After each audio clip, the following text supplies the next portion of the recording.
esto. H, el número de hectáreas. Bien, el número de hectáreas, bueno, eso es un número arbitrario. Puede tener chacarero con 10 hectáreas como con 5.000 hectáreas. Eso varía. Vamos a arrancar con un número de 300. ¿Por qué puse 300? No puse al azar porque sí. 300 es interesante porque está cerca del umbral en lo que el gobierno, recordemos que va a hacer compensaciones para los que son que producen menores de 750 toneladas de soja. Bueno, yo después más adelante averigüé que ya vamos a ver, de acuerdo al rinde promedio de un campo, bueno, las personas que tengan, los chacareros, 300 hectáreas están ahí en el borde ese de que van a recibir o no van a recibir las compensaciones. Por eso elegí 300. Vamos a estudiar, una que tiene las ecuaciones lo elige, a ver qué pasa con 50 hectáreas, a ver qué pasa con 5.000 hectáreas, eso lo ve. Pero elegí 300 porque está en ese umbral de la cosecha en 750 toneladas de soja que, bueno, que si es más de 750 queda básicamente excluido del reintegro. Cae el rinde. Bueno, acá es lo que viene. El promedio, vamos a promediarlo en un rinde de 3. Y ahí es de la explicación de por qué elegí 300. 300 por 3 sería 900 toneladas, ¿no? Pero suponiendo que haya rinde más bajo, bueno, estaría dentro de las 750.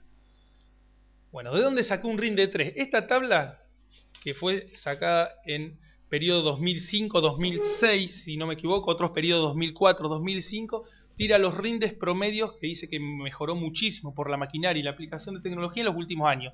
Fijémonos, por ejemplo, en la región de Junín, periodo 2004-2005 la cosecha. Tuvo un rinde promedio de 3,8 a 4, que sería 3,8 a 4 toneladas por hectárea, picos de 5,1.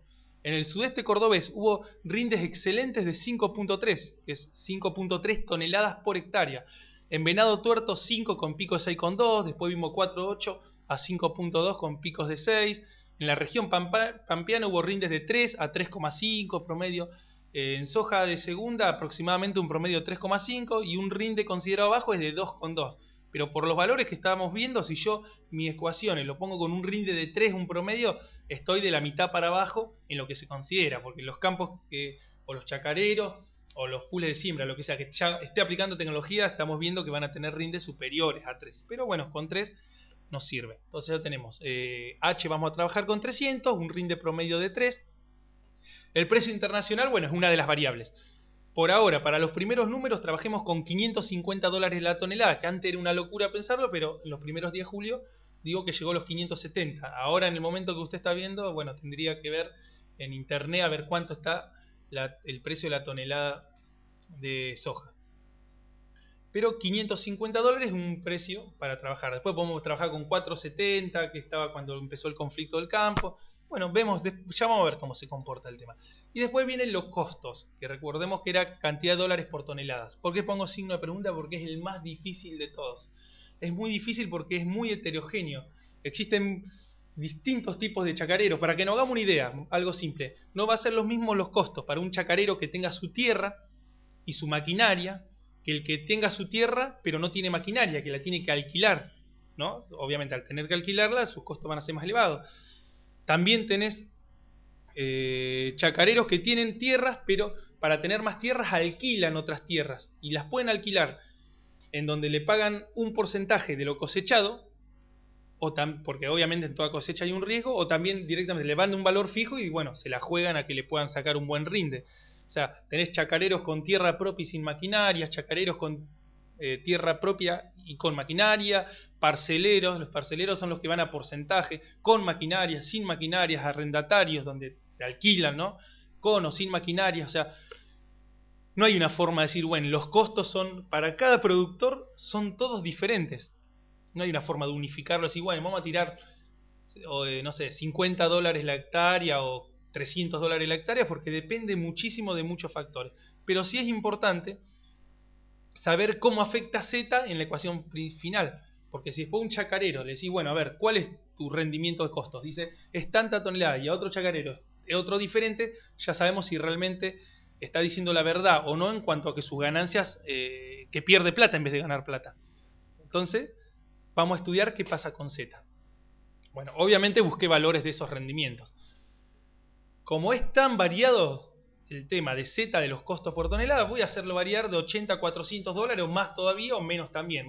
Eso va a ser una de las que le llamamos variables independientes, el Z. Bueno, si vemos la siguiente tabla, que la saqué de una investigación de la doctora Ana Cugliani, una ingeniera agropecuaria Susana Zuliani, 19 de mayo de 2008, o sea, relativamente actualizado. Si buscan ustedes información en internet para completar la ecuación, mejor todavía, no es tan fácil, hay mucha información sobre eso, y recordemos que esto es sobre todo matemática, no es que estoy poniendo estos valores y alguien sale diciendo no, estos valores no son ciertos o lo que sea. No importa, yo le doy la matemática y ustedes pongan los valores. Pero acá, estos son los valores que yo encontré de esa investigación. Ahí trabajaban, como les dije antes, en pesos por quintales. Era un rendimiento promedio. Y después 4 distintas clases de productores. Acá no aclaré bien, pero creo que era clase A con tierras y con maquinaria. Clase B era con tierra y sin maquinaria. Arrendatario sin maquinaria. O sea, son estos valores expresados en pesos por quintales el rendimiento. Bueno, de acuerdo a esos valores, estábamos hablando un promedio de 85 dólares por tonelada.